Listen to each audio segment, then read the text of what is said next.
What is up, crime crew? Welcome to Murder Unscripted's Forensic Fridays. Every other Friday, we bring you a bite-sized dose of true crime, shorter than our full-length Tuesday episodes, but still packed with the same jaw-dropping chaos and deadly detail.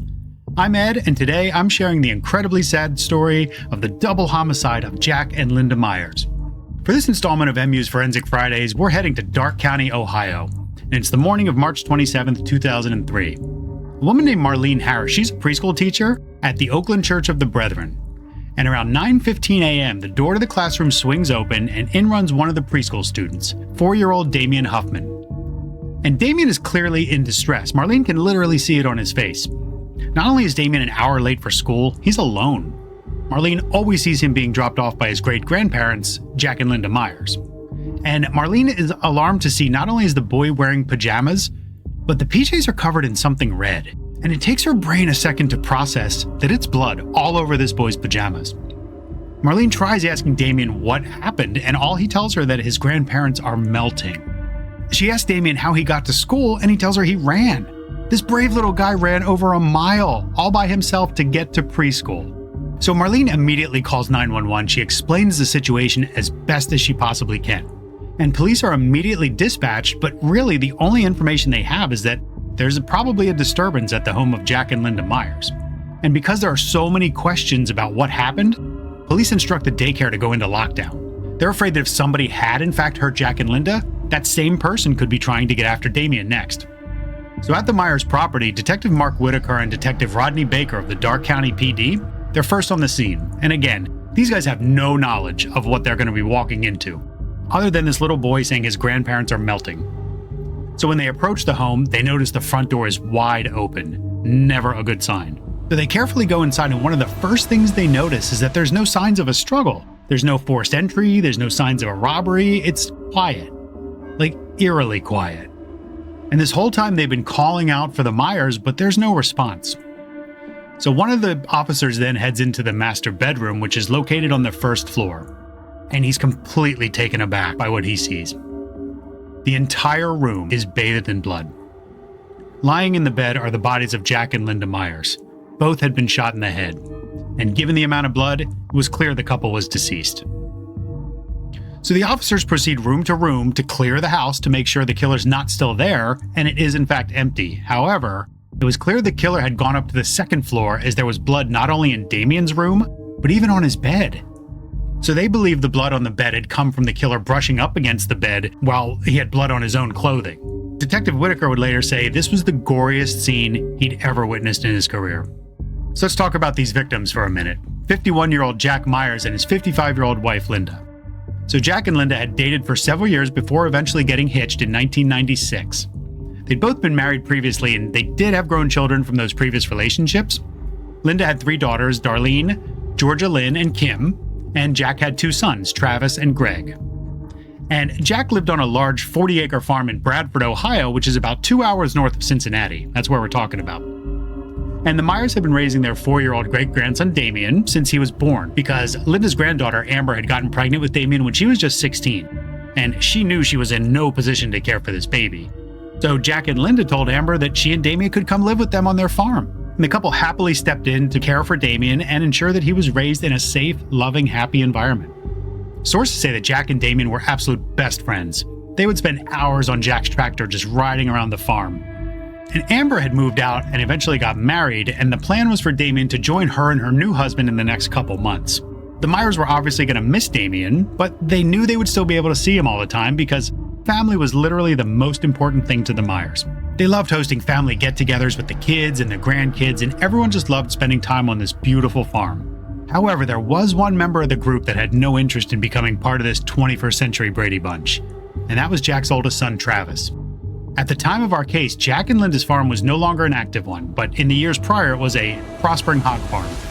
And Jack and Travis ran this farm and ultimately had a disagreement about the finances. Travis believed he deserved more than what Jack was paying him.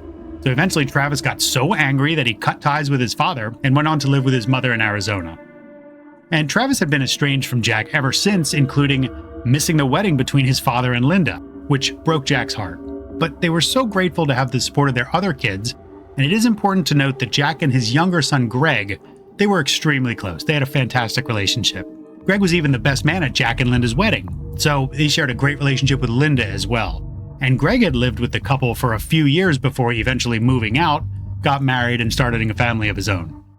Lastly, I'll mention that Jack and Linda Myers were well known in their local community. The couple ran a social general store in town that doubled as a pizza parlor, and they also owned a few rental properties. In addition, Jack worked shifts at a local factory, and he would purchase old cars, fix them up, and resell them. And it was noted that Jack would often sell these cars to local people that he would essentially extend credit to. People who were down on their luck, maybe couldn't afford a car, so he would offer installments. So Jack and Linda were known to be this incredibly kind, generous, hardworking, and extremely family-focused couple. So how on earth did Jack and Linda end up murdered? And who would have wanted this amazing couple dead? Before police can figure that out, they need to continue processing this horrifically gory crime scene. And they're able to deduce that Jack was killed first, as he was lying on his stomach and had been shot in the back of his head. Unfortunately, Linda must have woken up because she had gunshot wounds to her hands and face, meaning she most likely had attempted to defend herself.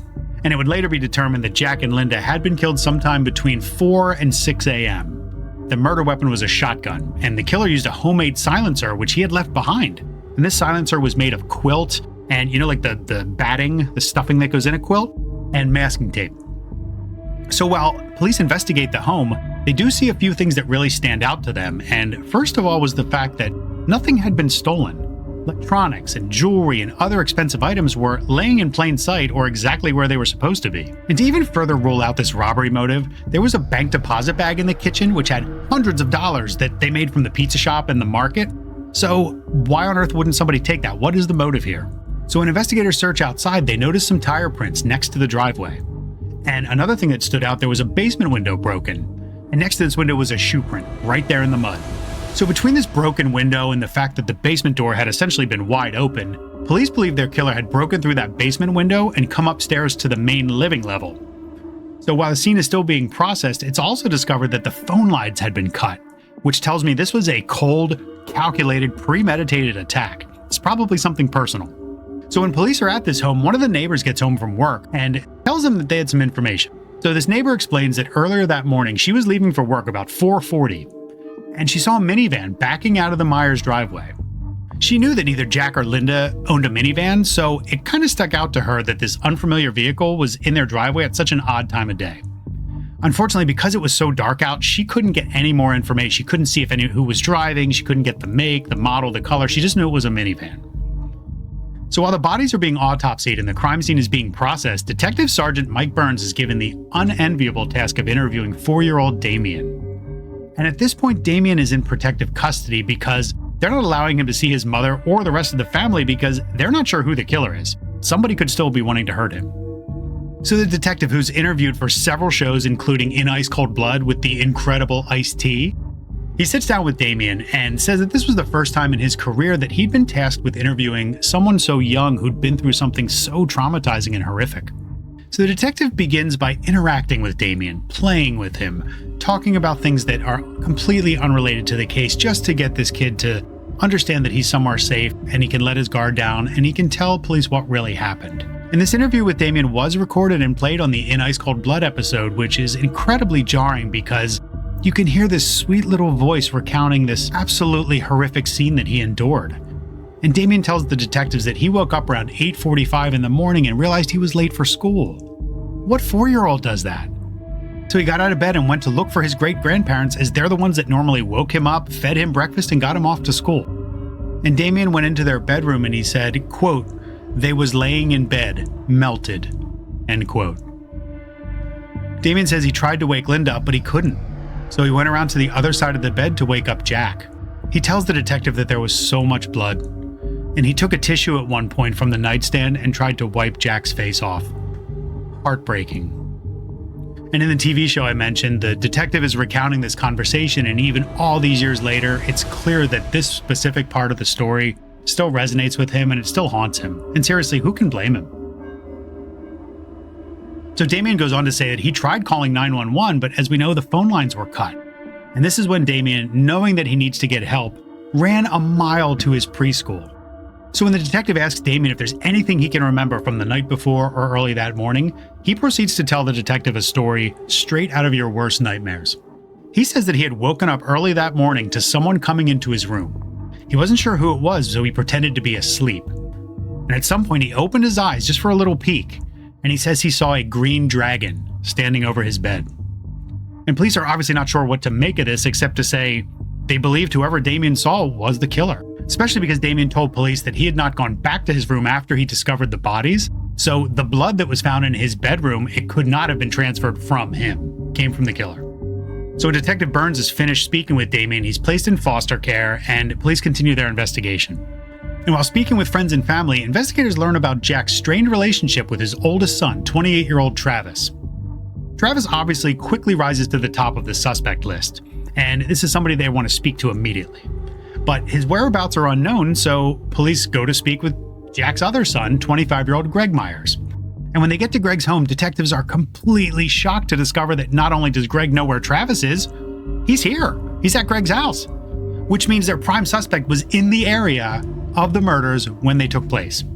So Travis is brought in for questioning, and he admits there is no love lost between he and his father, but he says he didn't kill him. And after confirming Travis's alibi, believe he said something to the effect of "I was home, sleeping," and his girlfriend did vouch for him. But they also had him take a voice stress test, which is basically a computer test that measures microtremors in someone's voice that can indicate deception. And amazingly, it looks like Travis is telling the truth. So investigators for the time being have to say goodbye to their biggest lead and start from scratch.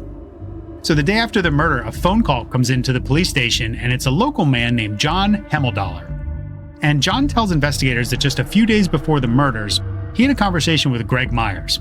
And Greg had asked John if he knew where he could get a gun. When John asked why, Greg went on this tirade about how angry he was with his father and wanted to kill him. And investigators are stunned. They were still thinking that Travis had been behind the murders the whole time, but they never suspected that the shy and mild-mannered son Greg could be behind it. They would soon find that there was so much more to Greg than meets the eye. Specifically, a drug and alcohol addiction that had not only torn apart his marriage, but Greg was also about to lose his house. So police speak to Greg, and he is clearly nervous, with good reason, because he admits that he knows he would get the farm if something happened to Jack and Linda, which gives investigators even more reason to suspect him. And while they're there, they also speak with Greg's girlfriend, who admits that the morning of the murders, Greg was gone when she woke up. She had tried calling him at 4:36 a.m. and there was no answer. So don't forget that the neighbor saw that unknown minivan at 4:40 a.m., so just 4 minutes later. So after searching Greg's home, police discover that he also owns a silver minivan, and even more damning, when they test the tires, they match exactly to the prints that were found just off the driveway. So on the evening of March 29th, Greg was arrested on 2 counts of murder in the double homicide of Jack and Linda Myers. And the rest of the family is obviously in complete shock that Greg is suspected of killing his own parents.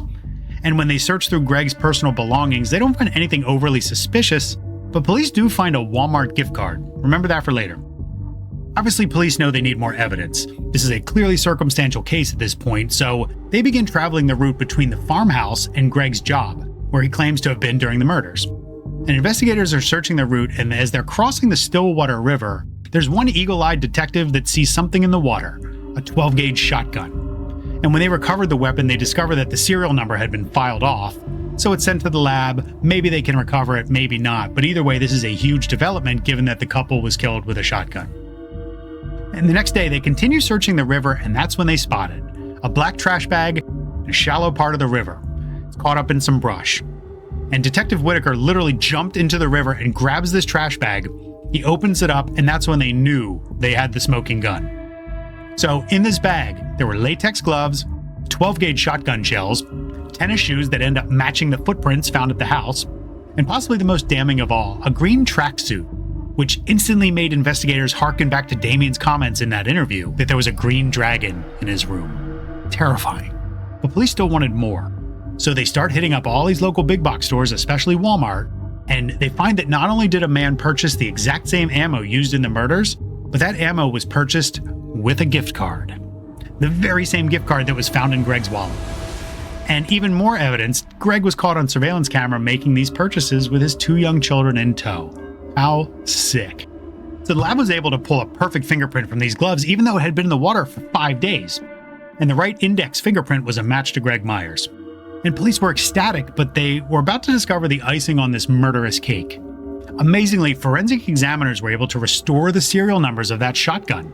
So what they do is they hit the newspapers and they search for any local ads that ran around that time, and they tracked down a man who had recently sold his 12-gauge shotgun. And luckily, this man kept meticulous paperwork so he could prove exactly who he sold that shotgun to, and it was a man named Greg Myers on March 25th, 2 days before he murdered his father and stepmother in cold blood. Despite the overwhelming evidence against him, Greg refused to accept accountability and continues to maintain his innocence. And his trial began in April of 2004 with the prosecutor telling the court that due to Greg's addictions, he was about to lose his home. So shortly before the murders, he had asked his father for money, and Jack, who was exhausted from bailing his son out because of his drug habit, he handed down some tough love and he said, "No, you're not getting anything else from me." So, knowing what he stood to inherit, Greg took the ultimate revenge. After days of testimony on April 27, 2004, it took a jury only 8 hours to determine that Greg was guilty of 2 counts of aggravated murder. On April 29th, Greg Myers was sentenced to 2 life terms in prison without the possibility of parole, the old double LWOP. So it doesn't get much worse than a son who knowingly went out to kill his father and stepmother, but to know that he was about to kill Damien as well, that's demonic. And Linda's family continues to grieve this loss, and it would take years of therapy for Damien to process what he witnessed that day in 2003. But I am happy to say that according to sources, Damien has grown into a smart, hardworking, well-adjusted young man. So bravo to him. What a brave little kid.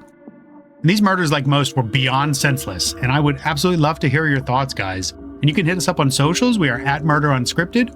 You can email us at murderunscriptedpod@gmail.com, or we can start a conversation on our Reddit page. We love interacting with our fans, so just search Murder Unscripted and hit us up. That's all for this week's MU Forensic Fridays. So until next time, stay safe, stay curious, and stay unscripted.